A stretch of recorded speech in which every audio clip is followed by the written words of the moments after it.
कष्ट नहीं होता जितना वाणी से वेदने। प्रियजनों के द्वारा कर्कश कठोर वचन बोल दे। प्रियजन इसलिए कि जो बाहरी है तो उस पर विचार होता है कि कोई, लेकिन प्रियजनों के द्वारा जब कठोर वचन बोले जाते हैं तो हृदय में बड़ी व्यथा होती। वाणी बहुत संभाल के, अगर कर्कश वचन बोलते हैं, झूठ बोलते हैं, पापाचरण की बातें करते हैं, तो फिर नाम परम पवित्र है, वो आपकी वाणी में टिकेगा नहीं, देख लेना। और कह रहे हैं यदि किसी महाभागवत को ऐसे कठोर शब्दों से बोल दिया जाए तो उसे वध के समान पाप लगता है। जैसे किसी की हत्या कर दे तो ऐसे वाणी से वध के समान पाप लगता है। कल एक उपासक आए थे, रो रहे थे, कह रहे थे कि हमें वैष्णव अपराध के द्वारा सब सर्वस्व नष्ट हो गया, बचा लीजिए। क्या हुआ? उनका पहले हमारी प्रबल श्रद्धा हुई तो सब कुछ छोड़ करके हम भजन में लगे, बहुत आनंद सुख प्रवाह सब होता था। फिर मन का कुसंग और कुसंग, कुछ बातें ऐसी हमारे मन ने संकल्प कराई, हमारा चिंतन बिगड़ गया, उनके प्रति दोष वृत्ति हो गई, सब नष्ट हो गया। मैं पागल की तरह घूम रहा हूं, ना नाम चल रहा है, ना भजन चल रहा है, चिल्ला चिल्ला कर रोने लगे। बद समान सो पातक लहिए। यदि किसी महाभागवत के प्रति आपका वाणी के द्वारा, शरीर के द्वारा, चिंतन के द्वारा आपका यदि गलत भाव, तो उसी चिंतन में तो भगवत चिंतन होना था, उसी वाणी से तो नाम जपना, सब खत्म हो जाएगा। बाहरी व्यवहार को आप नहीं जान सकते। कल चर्चा में आया था कि वास निरूपण, जाति निरूपण, ऐसे 6 प्रकार के अपराध भक्तों की जो होते हैं वो भजन नहीं करने देते, हृदय को कलुषित कर देते हैं। अपने में जब नीच भाव होगा तो दोष दर्शन कहीं होगा ही नहीं। सबको मान देने का भाव होगा तो मान प्राप्ति की चाह नहीं रहेगी, तो ऊंची स्थिति आने में देर नहीं लगेगी। सहन स्वभाव वृक्ष के जैसा होना चाहिए। पराई माताओं बहनों की तरफ दृष्टि भगवत भाव से, मातृ भाव से होनी चाहिए। तुम्हारी दृष्टि में लोहा और सोना बराबर होना चाहिए, उसका माप तो नहीं होना चाहिए। किसी का तृण भी चोरी करने का भाव न हो, और वस्तुओं की तो बात जाने दो।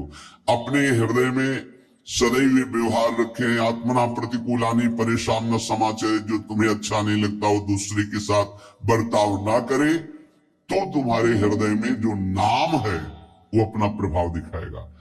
कई बार वर्णन किया गया है कि नाम ऐसे जपने का फल है गुरुमुख से प्राप्त होना। श्री नानक देव जी कह रहे, मन रे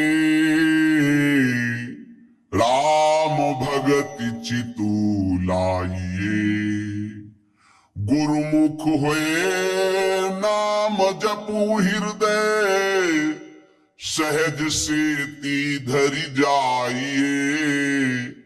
मन रे राम भगति चित लाइए। ऐ मन, जो सब में रमा है, कण कण में रमा है, उसमें अपने चित्त को जोड़िए और गुरुमुख होइए। गुरु की शरण में जाकर उनसे नाम लीजिए और इतना नाम जप कीजिए कि हृदय से नाम चलने लगे। भरम भेद भव कबहु न छूटसी, आवत जात न जानी, बिनु हरि नाम को मुकुति न पावसी, डूबी मरे बिनु पानी। नानक देव जी कह रहे, ये माया का भ्रम, इसके द्वारा प्रकट किया हुआ भेद, ये किसी और साधन से नहीं छूटता है। ये आवागमन चक्र से मुक्ति नहीं मिलती है।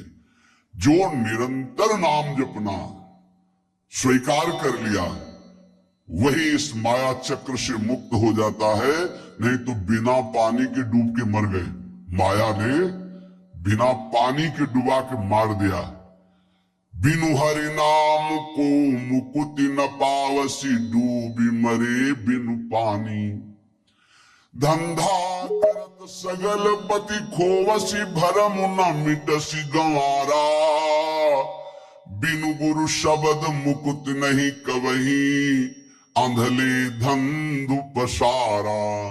अकल निरंजन शिव मनु मानिया, मन ही ते मनु मुआ, अंतर बाहर एको जानिया, नानक और न दुआ।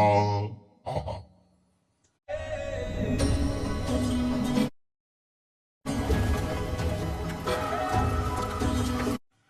कह रहे कि प्रयास तो तू कर रहा है सुख के लिए, लेकिन पूरी आयु गंवा दिया कभी